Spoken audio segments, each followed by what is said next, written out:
Our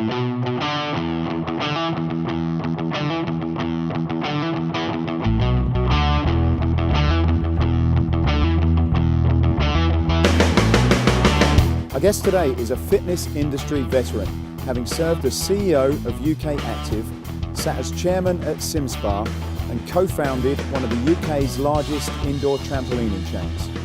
With an endless passion for well-being, he's now sitting on the board of award-winning wearable tech company Myzone and ensuring further growth of the brand in Europe, the Middle East and Africa. So please join me in welcoming David Stalker, CEO of Myzone EMEA, to the Escape Your Limits podcast. Welcome, Dave. Absolute pleasure. Couldn't be more delighted. So, Dave, what are you doing at Myzone? I suppose I've had a 3-year sabbatical from the industry, having gone off and, as you mentioned, the trampoline bit.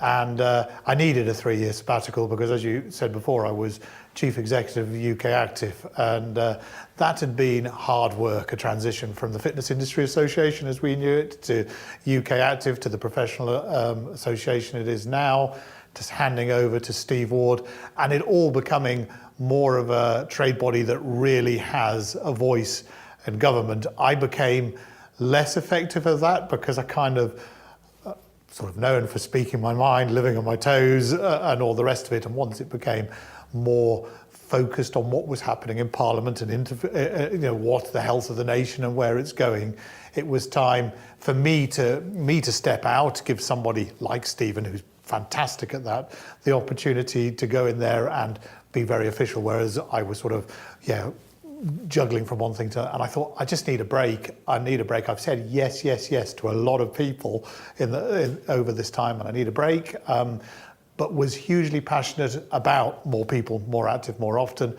Bizarrely, trampoline parks was on a TV show that shouldn't be mentioned, that I certainly shouldn't be watching in California. I thought, why isn't that happening in the UK? Went over there, saw what was happening, kids activity. So as much as it was a commercial venture, it came out of the getting people active, and 3 years of that. And really, I pined to get back into the health and fitness industry. And to go back to your first point, I'd been a Myzone fan right from the beginning. I think if you were to talk to the people who are behind it through the thick and thin, let's face it, at the beginning, all the right things and things didn't work correctly, whether it dropped points or whatever, the rest of it, and I stuck with it. I think Hall of Fame, in fact, I know Hall of Fame exists because of me, because I said, where do I go now? I've hit the top, and I love it as a product because it works with everything that everybody is trying to do, whether you are a boutique, a main club, outside doing your exercise. It's the simplicity of being able to say, it's me and my goals and my attainment and where am I going, and I can have my community and I can share it with them and I can thank them and challenge them. So all my core values of let's do this as a community, let's get more people active who are not involved currently in health and fitness. I just thought, look, it's a great product. So I'm really excited about that, and I think that the team there is sort of almost overconfident. They're a really good team, but they're not overconfident. And for me, that's crucial, that we've got lots of competencies there. We're able to get out there. We're able to make a difference. We're not being arrogant about it. We're going out there and trying to influence. And it gives me the opportunity to work back in the industry. And I've got to say that the LinkedIn response was humbling. It literally was so fantastic. So many people saying, oh, welcome back. I felt like the prodigal son walking up some dusty road with a lamb over my shoulder, dragging a donkey behind me to this light that said fitness industry.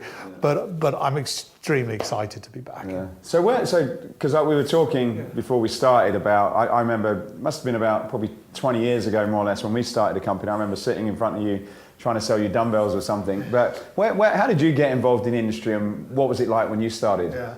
I was born and brought up in Kenya and came over here in 1988. And that was literally come over here. I'm from there. I fell in love with someone, and she was from here, and the next thing I lived in this place called England, and came over here and didn't really know what to do with myself. I had done sort of the things that people do in Kenya, which is safaris and things like that. You know, there aren't many wildebeest in Virginia water, so it was rather stuck for what I would do. Was into my rugby in a big way there, and was quite into my health and fitness. I'd lost a lot of weight all the wrong way. All the wrong way by running thousands of miles and eating nothing and destroying my metabolic rate, which I have paid for ever since. But came back, put myself on a YMCA fitness instructor course. Royal Berkshire Club was opening in Bracknell, went along there as a personal trainer, became fitness manager very, very quickly at that club. Won a sort of Fitness Manager of the Year award with the FIA, as it currently was there. Went to URSA with the great and good of the fitness industry then, and was the junior around the table, and met a guy called John McGinley who ran Relaxion. Relaxion became... Was it Harper's? Was it? Yeah, Harper's, right. Exactly right. Duncan Green was the man behind that, but there was only 13, 14 sites. He brought me in. I took over in Harper's, became managing director of Harper's as the brand, and we grew it ridiculously quickly because it was at the point where local authorities were outsourcing their contracts to 100 contracts. It was extraordinarily exciting time in the industry. And when I look back, in those days, we were going to URSA, we were seeing some of those gurus of the industry with the Sandy Kaufmans and people like that, and we were following what they said, and what they said then applies exactly now, and it was extraordinarily exciting. And to take over and run what was a local authority group, but be able to say, how are we touching people, and are we looking to get 14 workouts in 30 days of when they've joined, and then is there a 50 club, 100 club, and working really against the odds, because you still had a local authority site. You might have filled it with the best kit, but you still were getting graffiti in your changing rooms and a mess in the toilets and all the rest of it.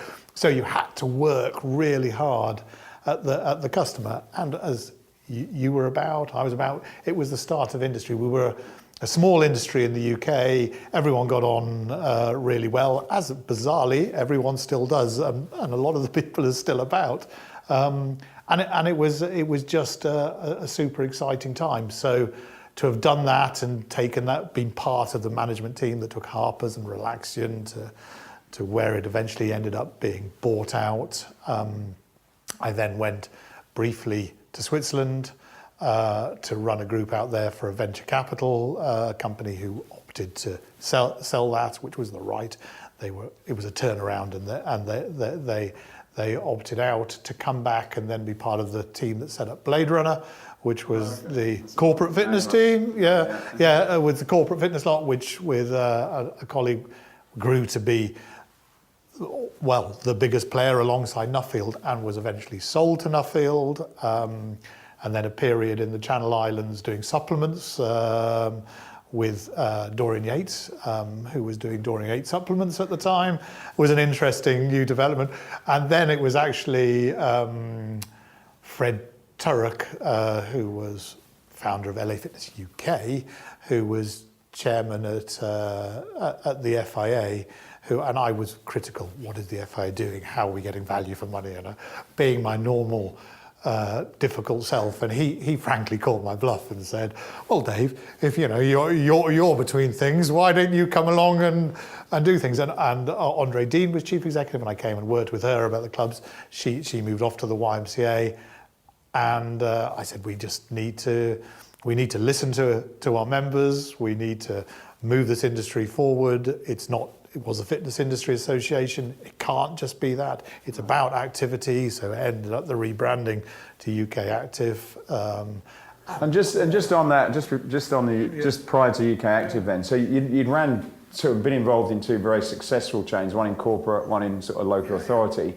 Were there any sort of things that were done back then that maybe over time we may not have been focused on? Like, it was a very young time in the industry, but there was a lot of people coming in and there was a lot of clubs opening. Was there anything that you think we've probably forgotten as as an industry, and we're not doing probably quite as well as we were then, do you think? Yeah, I think the customer journey, we're not doing as well. We have far more information, we have far more knowledge, far more technology, better kits, better training courses for our instructors in terms of the ability to deliver classes, to deliver personal training. But what we're forgetting, or what we seem to have drifted away from, is with all these advances, is that personal contact. I think that personal contact has drifted away. We've been given all the technology that if you then used with that personal contact, I think would be super powerful. But what we've ended up doing is saying, well, here's the class, it's so-and-so instructor, here's the technology, and forgetting that the vast majority of people probably don't really want to be in our environment. Yeah. And they really need to be touched. It's really difficult if you've got 4,000, 5,000 members to absolutely do that. But it's easier now with the technology to do that. Myzone would be an example, but there are plenty of other examples of that. And there's plenty of emails that can go out. But that personal touch, and that is empowering the workforce to deliver that personal touch, but giving them skills to do it. Why do you think that has drifted away a little bit? I think it's drifted away partly because we have different people at the top of a lot of the larger businesses, and a lot of them are extremely shrewd corporate people who have come from all kinds of backgrounds.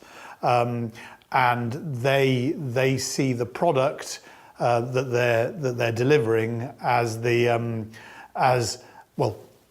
You'll buy into that product. You'll absolutely buy into that. And my view is that the entrepreneurs that were that started were perhaps not as, and some of them will be offended, perhaps not as bright or as shrewd or as city au fait as we were, but what we were good at is understanding people. So I think, and they've stopped thinking a lot about their people. You're thinking about your personal trainers and developing the personal trainers, and the personal trainers are thinking about developing their careers.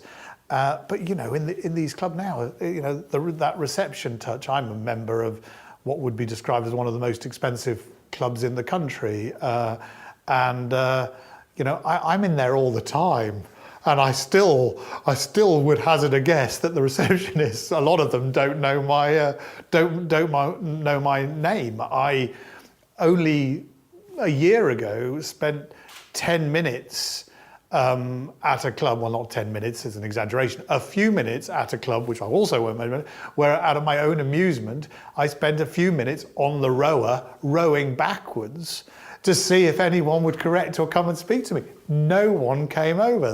They glanced and just thought, and that's about but you've got to give these people, that is empowering these people, is understanding that our people in this industry, at reception, at bar, cafe, the fitness instructors, these people are the people who can deliver it, but they're probably, the fitness people are probably into fitness.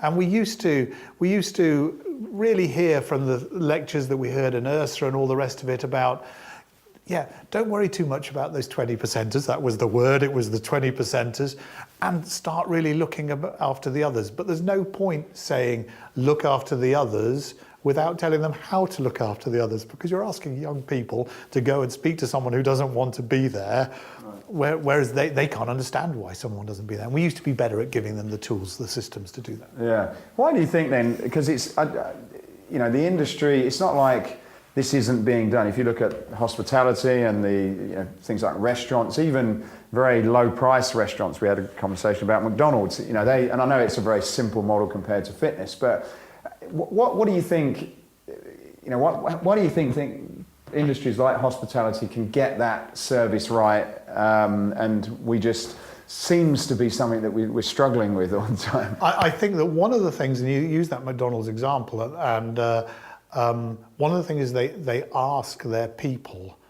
a lot, what are the challenges that they are facing. I mean, the Olympic Games here, enormous success. I don't know what events you went to, and I went to a few. What's my biggest memory of the Olympic Games? The game makers, the people on the way in who made me feel hugely welcome. Who were they trained by? McDonald's. Really? Yeah, that's who had dealt with that training. And when we spoke at UK Active to the people behind that, and McDonald's went out to their people and said, what do we do to make it easier for you to do your job more satisfying? Now, in their example, it was, we would like language courses. We would like to be able to speak English better. And so they paid many millions to increase the ability of people to speak English, much more happy staff. The return on investment was enormous because the speed of ordering just changed dramatically. But they'd gone the other way. They'd asked the people, and I don't think we ask our staff, what are you finding difficult about communicating with people? If you've got this tool to do it with, what can we help you make that step up to somebody in the gym? It's still very daunting. I wanted with trampoline parks, when we started, because obviously I actually think the trampoline parks are actually sock retailers disguised as trampoline parks, but sock retailers, because we get through so many socks. But I always said what we really want to do is try and colour code those socks so that when, a bit like the judo analogy, when you first come in you have whatever coloured sock, right, and we know that someone has just arrived, first time in, or only a beginner in there.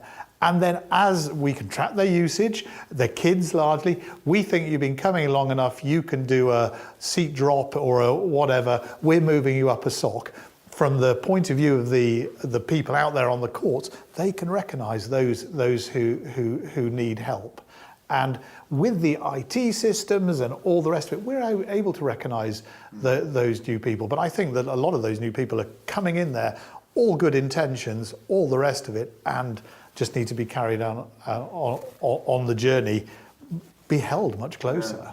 Do you think it's because we're trying to expand too quickly? I know you talk about there's not as many of the people coming into the clubs as what we want, and yet even as you say, the 20% that are there, it certainly seems, and I'm not generalising because there's some people who are doing a really good job, but there's also kind of a problem where it's not good. So what do you think is the underlying reason? You mentioned people coming in from different industries that you'd think may help, getting someone in from a restaurant chain you think would be a good thing, but it just seems to be, whenever you go to conferences, it just seems to come up time and time again. I don't think we can slow down the expansion of the industry, but what I think owners, and it's very easy for me to say, owners, chief executive and club managers, they have their budgets. Budgets have become harder and harder to hit because you have more competitors. And what happens is you go through the cycle and it's the KPIs that your staff are being judged on are a number of them. And as the month goes, it just becomes on your sales numbers. Have you hit your sales target?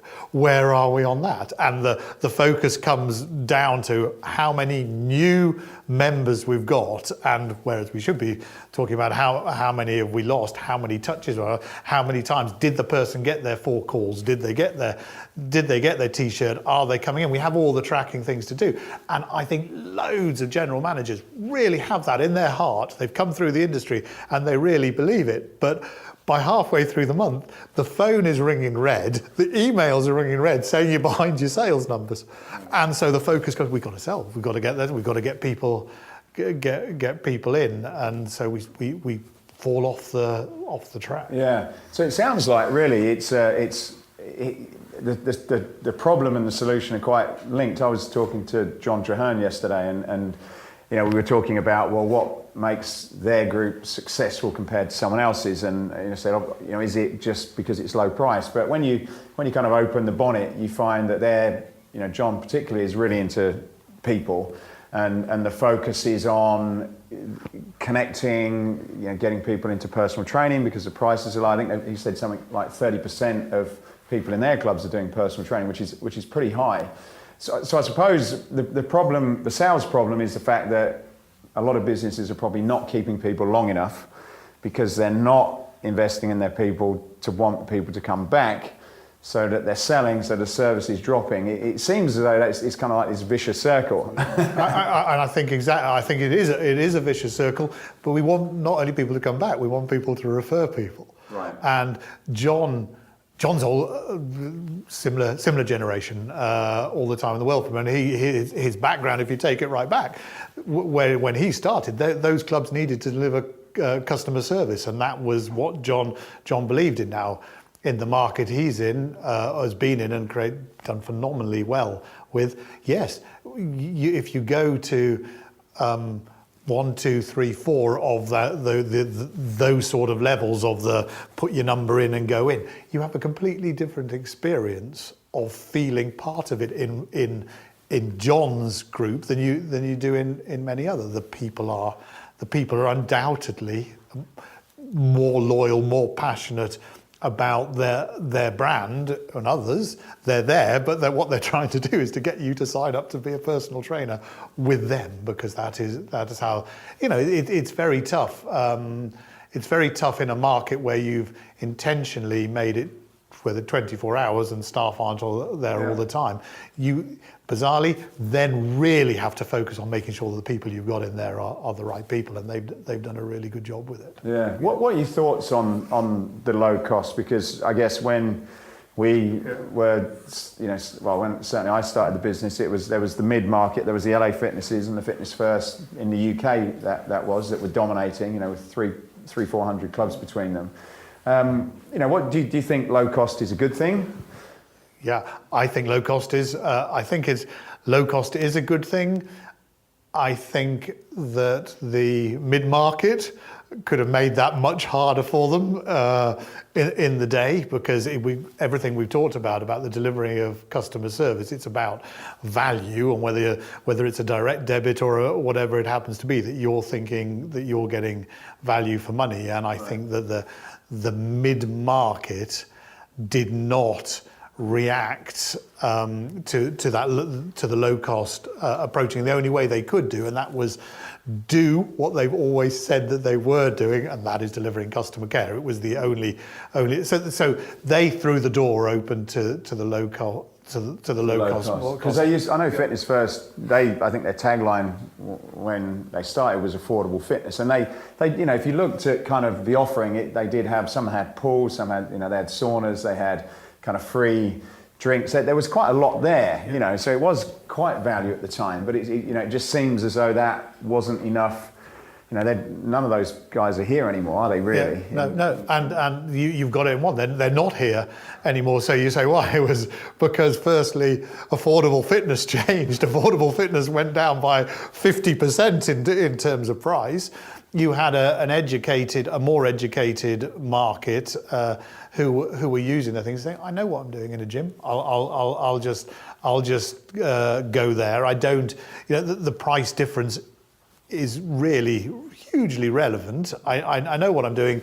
I can fulfill that need in there. I mean, really, as they saw it coming, what could they have done? We saw at the other end the boutique markets open for me, and we now see it at the higher end with whether it's David Lloyd Leisure and some of the big players, Equinox, wherever it's happened to, and they are putting boutique offerings kind of within their sites at that luxury end.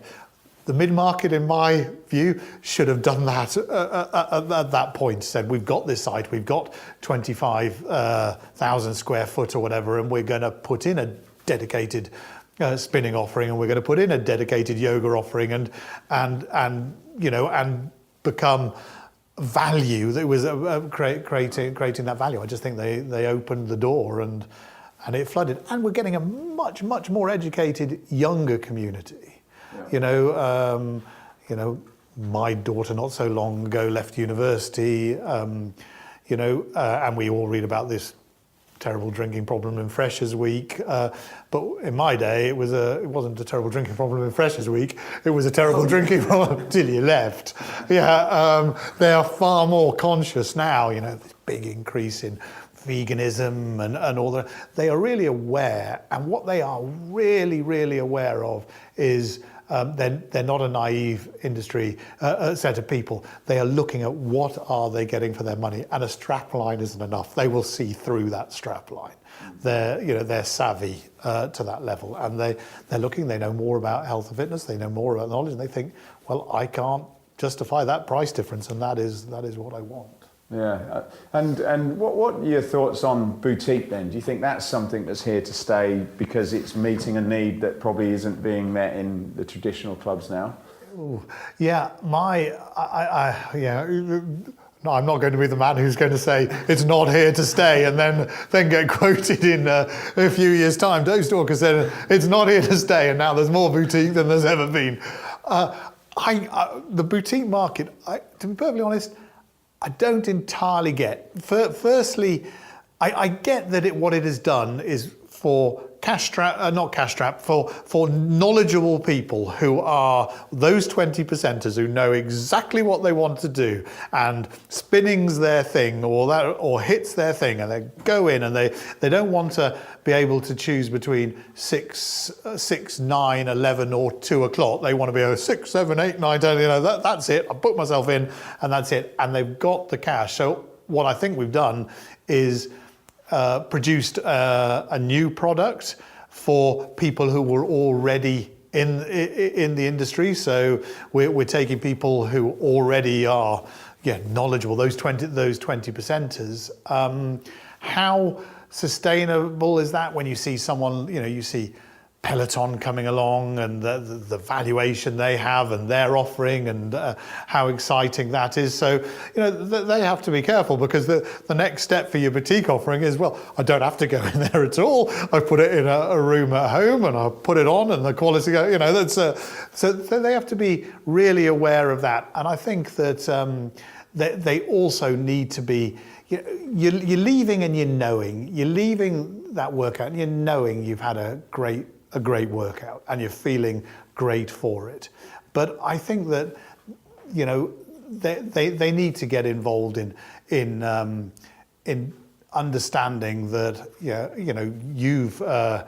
you've been doing fitness for as long as I've been doing fitness, and I would hazard a guess on just about every piece of equipment you're going to outstrip me entirely. I would say the exception of the Versa Climber, because I've become addicted. I'm not sure about that. But I'm more than happy to be in a boutique class alongside you, because I'm from the industry and I'm comfortable with that. Sometimes you go in there and you think, God, my choice is to go at 7 miles per hour, 9 miles per hour, 12 miles per hour, 14 miles per hour, and I can't go 5 miles per hour. So what and the guy next to me, so I think that if their aim is to just corner that elite lot, then yes, there is a few. They've got to be very careful, because those quality, beautiful facilities, those Equinoxes of this world, those David Lloyd Leisure of this world, I was in David Lloyd not so long ago. It was packed, and the boutique offerings that they had were packed, and it felt like a club. It felt like a club. So there's danger, but it will keep growing. I think they need to look after their customers better. Yeah. And I guess that part of what you get in there, which you probably don't get in other clubs, is that high touch. The instructor, the service at the front desk, so they, and I don't know how that links into sort of people coming back over a long period of time, but it certainly feels a very different experience than walking in a normal club, where you're right, I go in clubs all over the world. Some of them are very good, some of them, they just don't even acknowledge you, like you say, nothing. Yes, yeah. And it's the ability to judge when you want to be acknowledged and when you don't want to be acknowledged. You can go in and someone can say hello, and you can walk past, and the person at the reception desk needs to know they don't want to be acknowledged today, but next time they come in, I'm still going to say hello, and so on. And you're right, at the boutique end, you are much more, it's smaller. You're acknowledged by the receptionist, and you damn well should be, because it's not cheap. You really should be, and you're getting a top quality instructor delivering those classes. But actually, when you look at some of the ones that I've been to, particularly in the spinning area, I thought, wow, that's a top quality instructor. But I've been on plenty of Les Mills and other virtual reality, and they've been they've been really top class instructors. So, you know, their danger is there. You're dealing with people who are very comfortable in the environment, and that is your risk, and they need to be looked at, and they're also setting themselves up. So in your New Yorks, your Londons, your LAs, your places like that, absolutely. How it will spread into your Leicester, I'm not entirely sure. No, and the point you said earlier was interesting. We had Paul on a little while ago, and he said about that same point. You know, sometimes I'm the kind of person that I don't like too much fussing. I know what I want to do. I like to get acknowledged, but I don't really want to stop and have a chat. And I think what you said with the Red Sox and Paul in terms of the data, it's like, well, a lot of time when people are going in the club, they want to get in, get their workout done, and it's understanding when those touch points should be. So sometimes when they're coming out, you know, it's probably a better time to engage in conversation. And I think, as you said, you know, with the data available now, it should be a lot easier to be able to work out how to do that and when to do that. And I suppose everyone talks about technology, and I guess it's just, you know, making use of it in the right areas as well, isn't it? Yeah, absolutely. You know, with technology, that the ability to match people together, the ability to say, you know, just like a WhatsApp group, and you know, those people are getting to know each other, and those.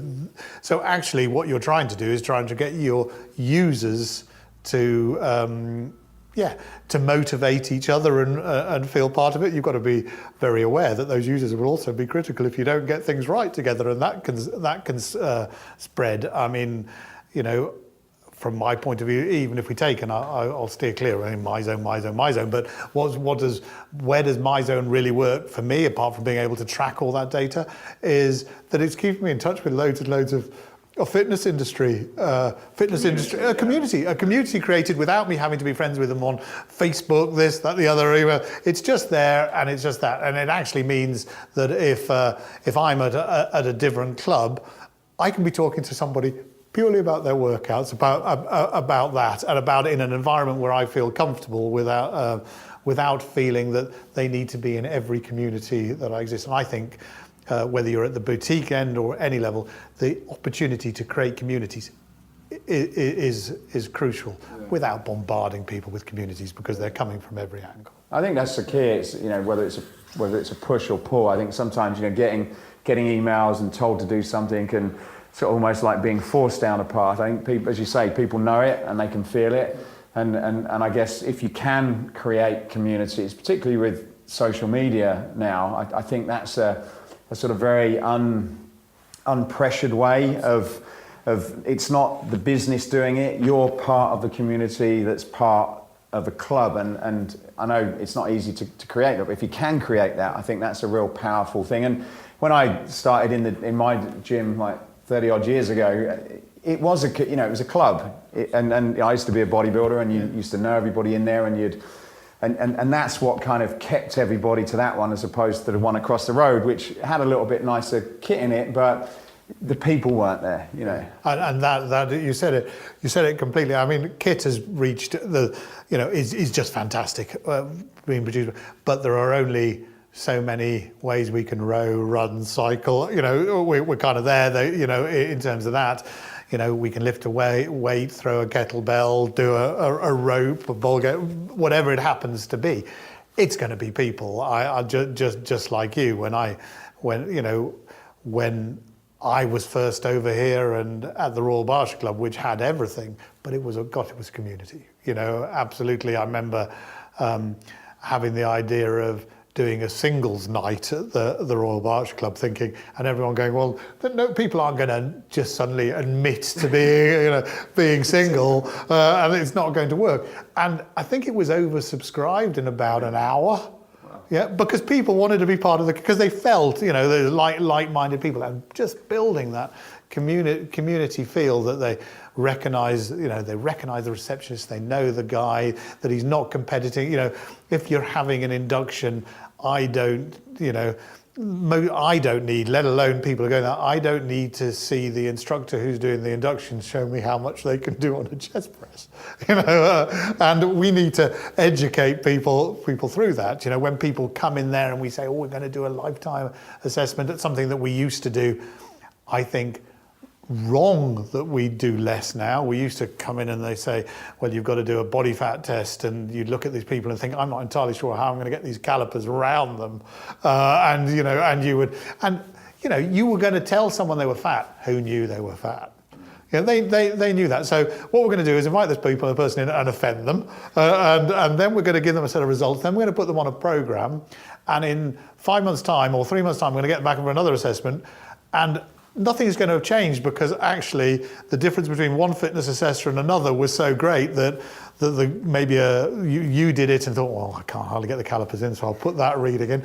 And of course, once they lost the weight, it was coming out with the same thing. So we were using what was a tool in those days was actually ended up being destructive. Whereas now, if you're going in there and you can get on a treadmill on month 1 and you can run for a mile at 4.5 miles per hour, and by month 3 or 4, you can do that at 5.5. That is a tangible difference, and can be recorded in the background to confirm it for you. And I think that's about people speaking to you and getting those instructors in the gym not to be thinking, where's my next personal training client? Where's it? But I really want to make a difference to the health of the nation. We took, at UK Active, a small group of people. Wasn't a test that could be reported in a medical journal or anything like that, but it was a small group of people, a couple of hundred people, who then all had the start of high cholesterol. They were going to be going on to statins. That would be the recommendation from the GP. And instead of them going on to statins, they were given membership to facility, personal training, all the rest of it, with the view that membership and personal training in the long run would be, and it was easy to show, cheaper as an offering than statins.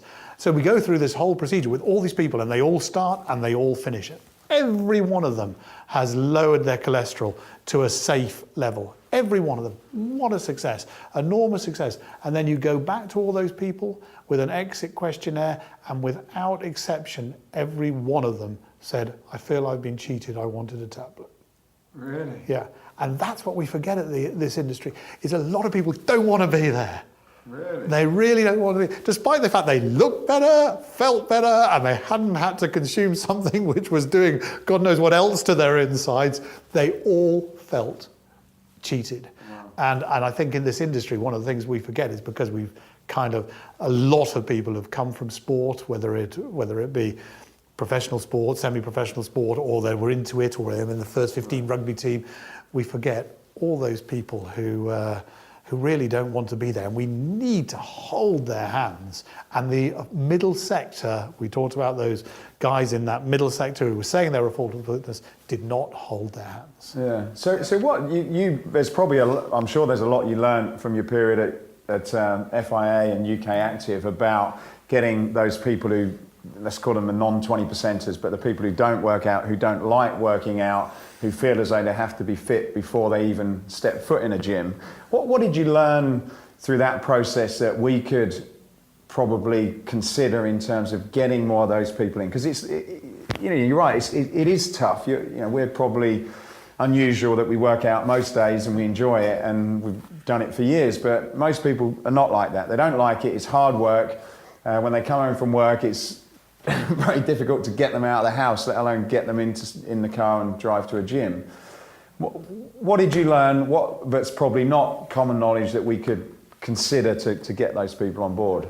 Yeah, I'm not sure anything I learned wouldn't be common knowledge, but there's a few things that we, in my view, we know, but we just haven't embraced.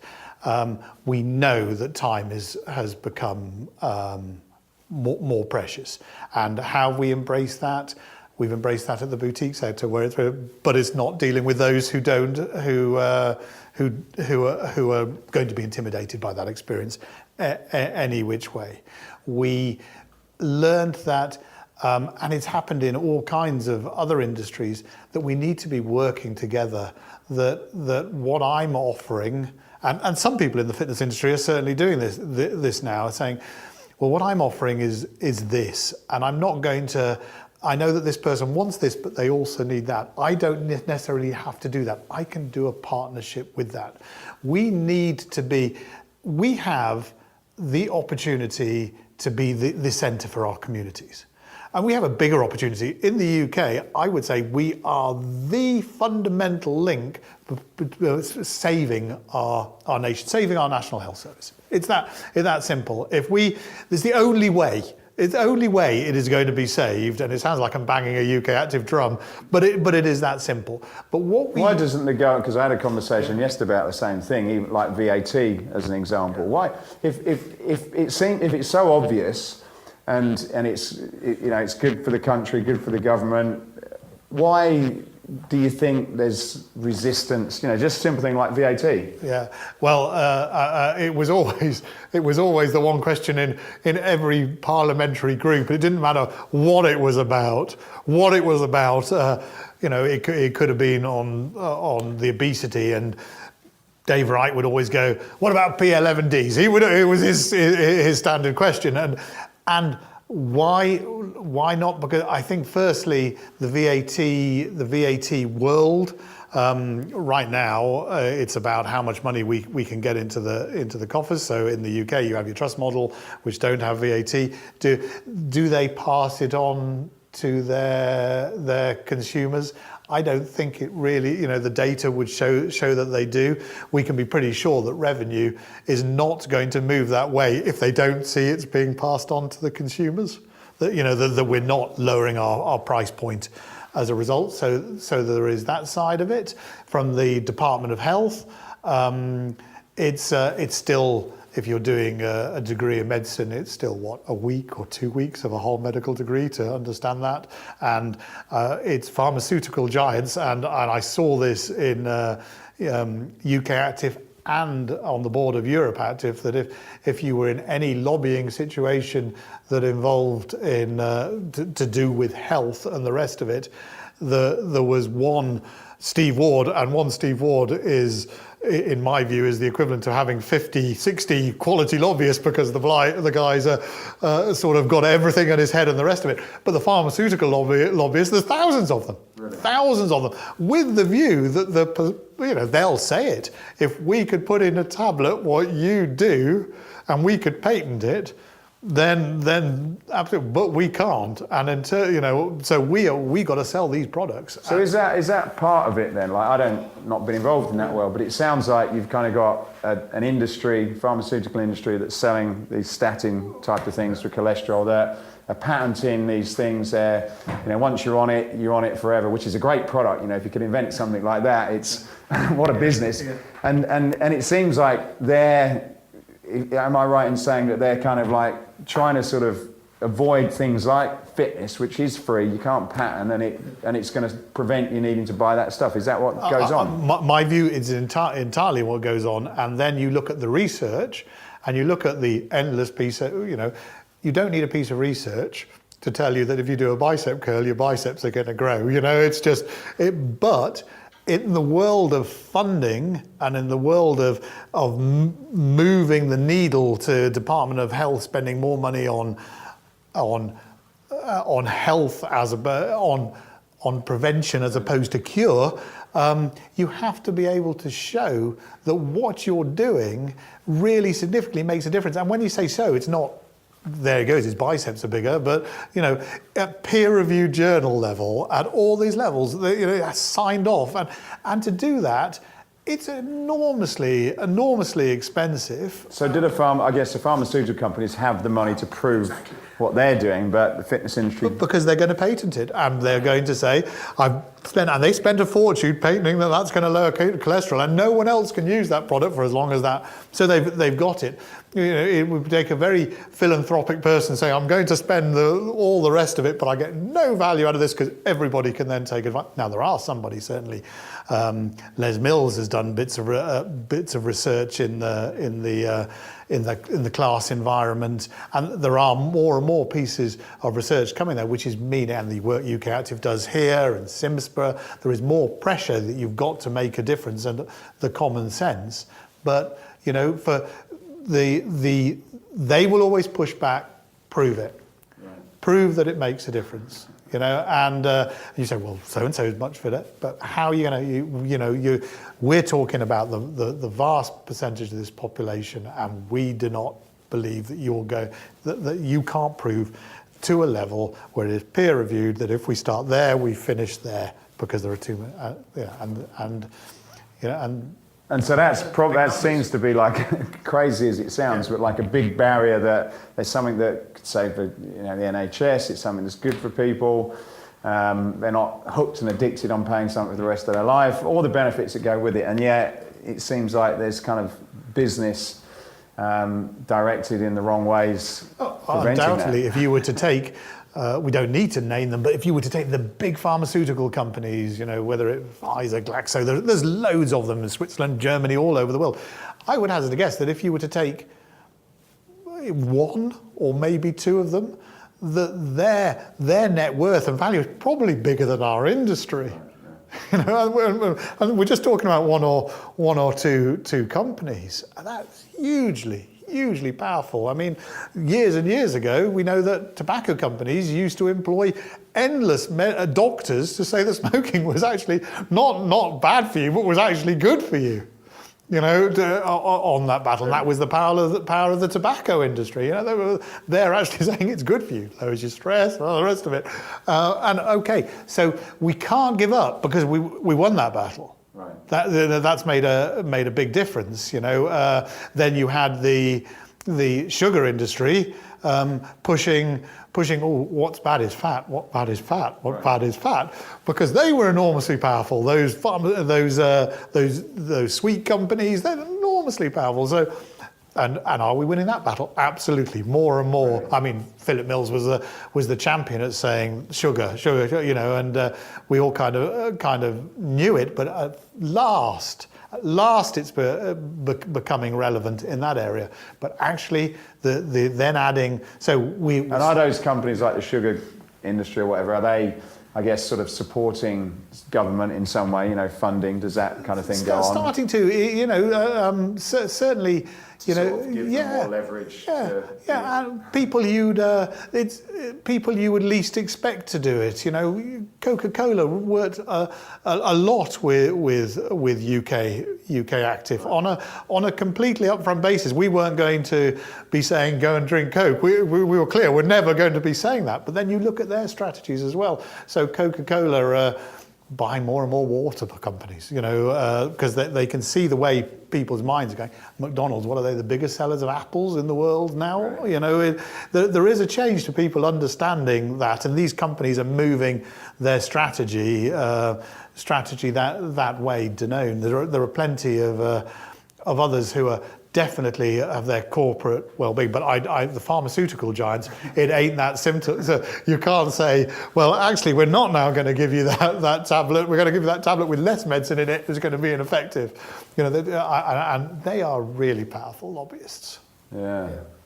I didn't realise that kind of thing went on, really. Or maybe I'm naive to sort of think that. So, but coming back to the question then. So those 80%ers or whatever that are not in the UK doing there. So obviously one of the things is government and UK Active obviously have got a big job on their hands, and probably the more support that they can get is obviously good. In terms of the fitness industry, what should we be looking at? How can is it a case that they just don't want to go in gyms and we've got to get them into places like trampoline parks or other things? What's your view on those? Yeah, I think that we need to look at more and more what our family offering is, and that might include partnerships.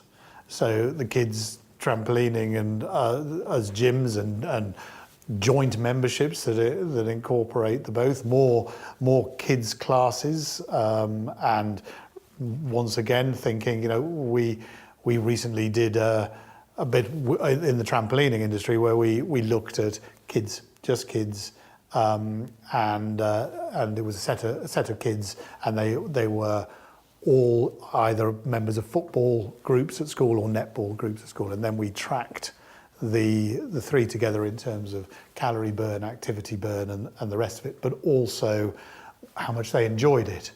And the trampolining, the calorie burn outshone football and netball just enormously. In much as they enjoyed it, it was similar, but we were dealing with football teams and netball people, so we did it.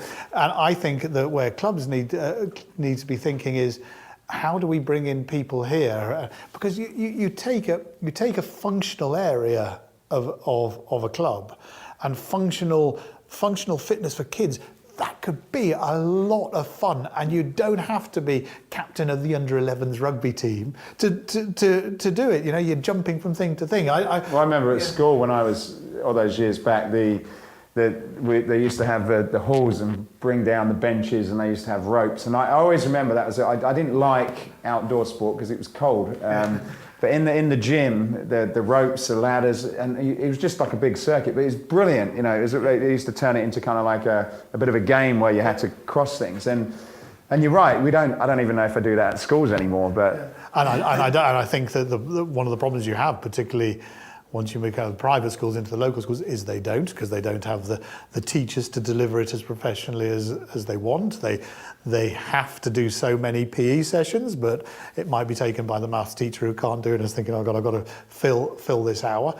Yet we have this enormous age group that is into games, gamification, and we have just this enormous opportunity to put gamification into what we do. They want to be competitive in their own way. They want to see results. They want to see rewards. God, we couldn't play into it better as an industry, and this is right from little toddlers. I saw 3 toddlers. It was seeing how toddlers interacted when there was nothing to play with, in terms of each other, and a side product. There was one of the small tattlers and the small National Geographic on a coffee table by them, and they were brand new. It was kind of set up for the studio, and the mothers were having. And one of these toddlers pulls himself up on the coffee table and starts swiping on the tattler, because as far as they're concerned, that's an iPad. This is the only way we can. So right from that age, they are understanding this. What we do just lends itself to activity and gamification for the family. For making it less difficult. You're in your peer group, making a big difference. Because then, if we start making a difference, I think going back to the previous bit, if we can start making a difference to what happens when, we all know that kids are joining school, secondary school, and leaving, and primary school are leaving much far less fit. In fact, the fittest are leaving at the lower levels of what they were 20 years ago. It's terrible. And if we can bring some gamification, some clubs, facilities, working with their local schools, going out there, adding some fun to it, adding some things to it, then I think we do have an opportunity to make a difference, because you are going to that local education authority and local health authority, and you're seeing the reflection in results. These people are better, they're healthier, their results are better. We're all going right. Right now, what we do is we change the benchmark. We say, once upon a time, you did a degree, and you did largely those people who got into university were the brightest now. I mean, you can just about do a degree in aromatherapy now. Everything's a university. Everyone's got a first-class honours. No one got a first-class honours before. If you don't get a 2-1, you're completely failed. And so what we're doing is we're changing the standards, and these kids are no brighter or any more stupid. What we should be doing is we're getting them more active, getting them healthier, which results in challenge them in their education, giving them the opportunity of moving it. So we go back to apprenticeships and things like that. Our industry could not be better set up for that. It's where an awful lot of people came into it in the first place. They weren't the ones who wanted to do the kind of the work that SIMSPA does will help with that. And what we end up saying, and where SIMSPA's been really good, is that you're saying one day you might want to be CEO, and you're here, and there's the triangle. But that doesn't mean you have to. You are in a big family. You're in a big family of health and fitness. Now, you might get to that point where you want to just be the best personal trainer or the best club manager, but you can still increase your knowledge and grow. You don't need to go any further. And then that's about influencing the community and those people, because what we too often have, having too many people going in at the bottom who just see this as, this is something I'm doing at this point in my career. That's right.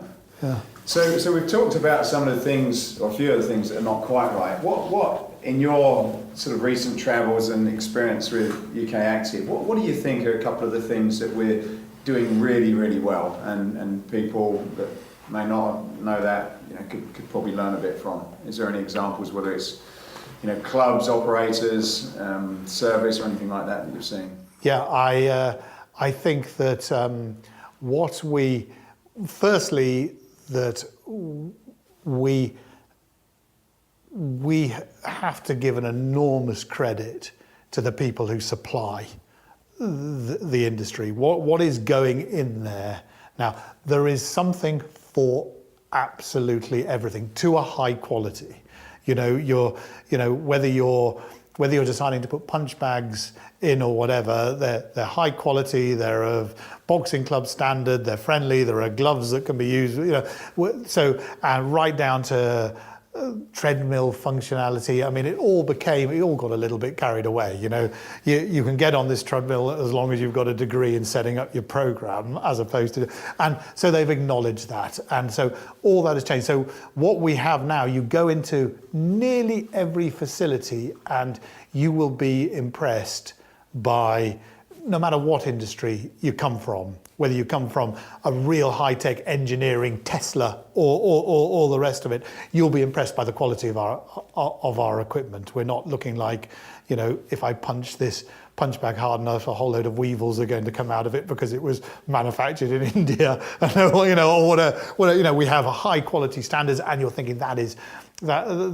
great. So there has to be an enormous credit across the board to the manufacturers and the creativity of those manufacturers and their ability to work together, which they never used to do.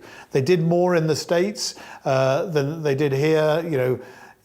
You bought so-and-so's manufacturer and you got a ridiculous discount, but you were either grey or black or whatever it is, but they all had the same logo on it. Now, much more that, you're able to say, and you're getting more fitness managers who are saying, well, I want that because I think it's the best treadmill. I want that because it's the best spinning bike. And as a result, they're all picking up their quality. So we're getting best of breed insights, which has always been a big thing in the States. They've always been better at it, but it's good to see that happening in the UK. So we've developed that. So manufacturers have to be credited a lot for doing that, and also their ability largely to say it's open IP and you're able to share information across the board. Yeah, we see the improvements in technology. I think the quality of our fitness professionals at the top level is a different world.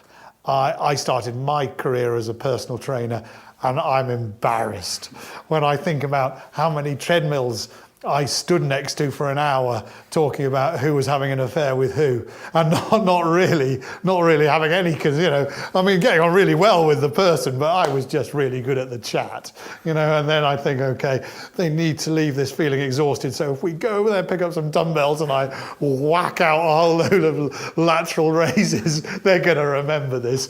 They become professionals. They really care about making a difference to their clients. So at that level, our personal instructors and our, the training people, all those people who put the courses together have become much more professional in delivering professional fitness to the people. So that's absolutely happened. Bizarrely, another area we've improved dramatically is just the whole look and feel of facilities, particularly the changing rooms, which the last place you're going to be. And so, and that for me has made an enormous difference. If we're going to say, it's all very well for the top clubs to say, I'm a 5-star club. But you need to remember that if you're saying that, you think you're as good as the Dorchester or the Ritz or the rest of it. Yeah, and you may be in your gym, but are you in your changing room? Are you in your reception? Are you, everyone else? That's who you're comparing yourself with. Absolutely. It's not I'm 5-star against the affordable sector. I'm 5-star against the top airlines, against their first class offering, against all that. So we've got better at that, absolutely, and then we've got worse in my view in our customer interaction. And certainly a lot of the businesses that we leaders that we have on the podcast, the ones that have been successful, all of them consistently, it's the people. They're big focus on people, and I totally agree with what you're saying there. So what do you think is next? And I know it's difficult to predict, but a lot of people are investing today for the future. They're building these facilities that cost 1 to 10 million plus. So they're obviously thinking long term. What do you think for people that are investing in the future? What's going to happen? Is there going to be the middle sort of sector expand again? Is there going to be more boutiques? Where would you sort of see? Yeah, I think there will be a growth of boutiques in your big cities, your capital cities, wealthier people, time poor, knowledgeable, healthy, all the rest of it. So we will continue to be really good at delivering to 20%ers. We'll do that. I do think that they need to think further than that. As I said before, they need to work out how they bring in the other people, because these people will move on. We're going to see more and more, I guess, Peloton are leading in that area, but there will be others who will lead on that home market. You mentioned earlier the person who gets home after a long day and thinks, last thing I want to do is get in my car and go to that club. Well, if you can get into your garage and have a club experience, particularly if you don't really care about the club, it's just to do the thing, that is absolutely going to grow. Now, they're right at the top end of the market. It's not a cheap product, but there will be people who will come out with cheaper solutions than that. And we've had it for some time in terms of home video and home DVD. Yeah. But the equipment is also, you're now able, it's been poor, but now you can buy good stuff to have, good kit at home that will deliver those things. I think we'll see a growth there. In the middle market, I'm not too sure that there is a way back for that sector. I think that there will be at the top end, at your sort of, in UK terms, David Lloyd Leisure, Virgin, or States, Equinox, which are both. I think that there is a big growth opportunity there for people who have money, who the bigger family experiences, and they are investing more and more money in making those places are becoming community hubs for those whose pockets are quite deep, but still community hubs. And at the lower end of the market, well, it's that budget sector. We've seen a whole load of people coming in that area. I think we'll see an expansion in the franchise area in that. So we'll see that. In that middle sector, what I would love to see is the person who has that sort of blue sky thinking, or I think it's blue ocean thinking, the term, who is starting to offer the product that those, not 80% anymore, but those vast majority of people, and that I think is going to, so I think we're going to see more partnerships. Right. I think we're going to see more partnerships with big corporations and clubs, small corporations and clubs, restaurants and clubs and community feel. I think it's going to be really hard work. And as an industry, you're you're going after the low-hanging fruit. I don't think there is that much low-hanging fruit, and it's hard work. And I think that those entrepreneurs who think, blimey, statistically, the biggest market are those who don't want to be here. What are we going to do to get those people? And that is about giving them a home offering, interlinking them, having partnerships with restaurants, having those things, and just lifestyle. I don't have the solution, but I think that middle sector has opened up an opportunity. And that's right. There's probably sounds like there is a big opportunity. It's just not been done particularly well. You know, for someone to come in. Yes, there's the people who want something that's very affordable, and there's always going to be, and there's people who want to pay the lot, but there's probably a lot of people who kind of, you know, sort of sit in between the two, you know, in terms of a consumer.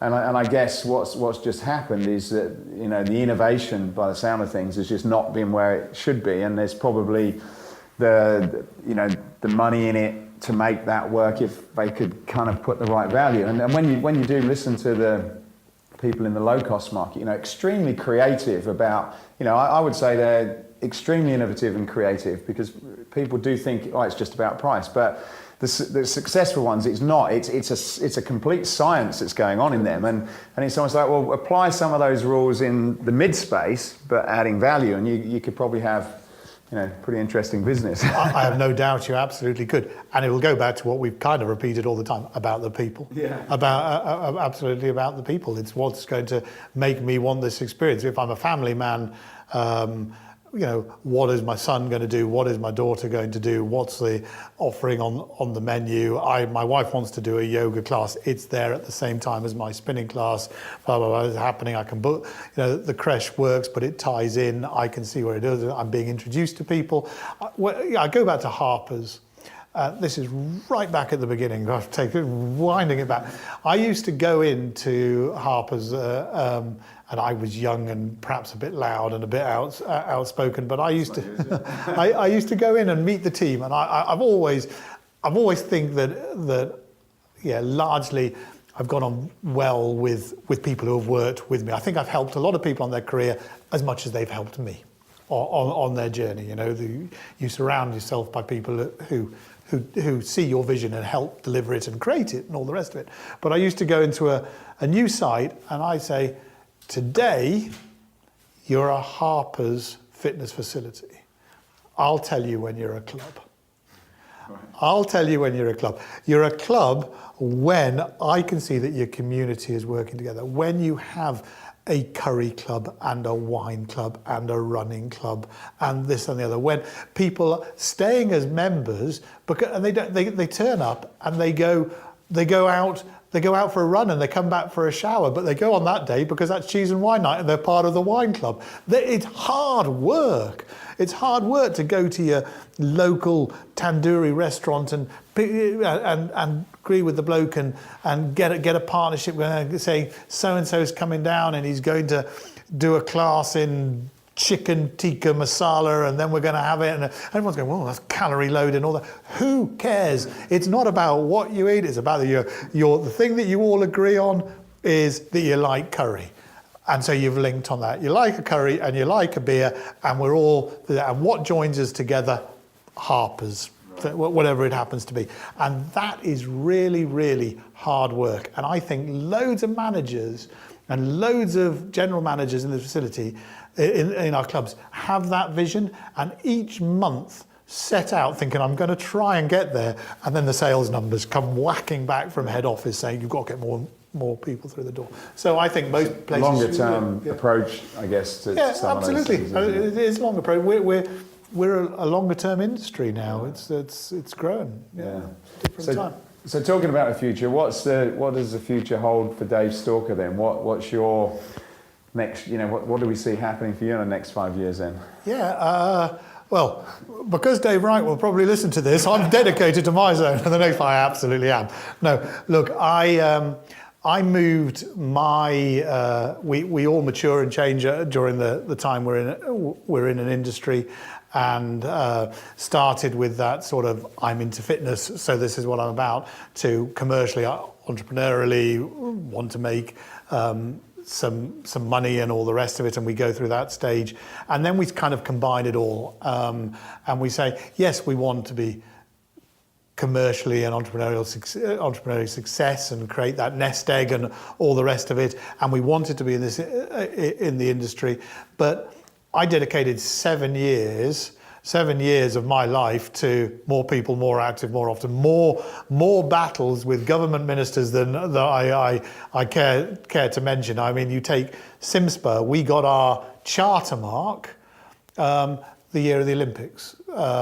So it wasn't so difficult. It all fit in. Did our industry deserve to have a charter mark at that point? Probably not, because we weren't all joined up. We were really passionate about it. So ultimately, if you cut me in half, it's going to say more people, more active, more often. It's just going to say it. So in 5 years' time, when I've been through, which will be this Myzone journey, if on that journey that I am seeing that not only more people are using the product, because that is one thing, obviously but are using the product, right. Are using it not just to, So I am helping create communities within facilities, absolutely that. And then on the other side, that I can say, yeah, I've tried to make a difference to this industry. I've made endless mistakes, but I've got a lot right. But I'm hugely loyal to it and very protective of its people. And so in 5 years, I want to say, there we go. I may well be leaving an industry, but I'm hugely proud of it, and I'm hugely proud of it and the people in it. Yeah, great. So final question then. So Escape Your Limits is about escaping something you or others said is a kind of a personal ceiling, something that you can't escape from. So with the except of you becoming in the Hall of Fame on Myzone, what would be another example of you escaping your own personal limits? That I've achieved in my life. It's not so. I've escaped with my life so often but it's been less about. It's been more by accident than by intent.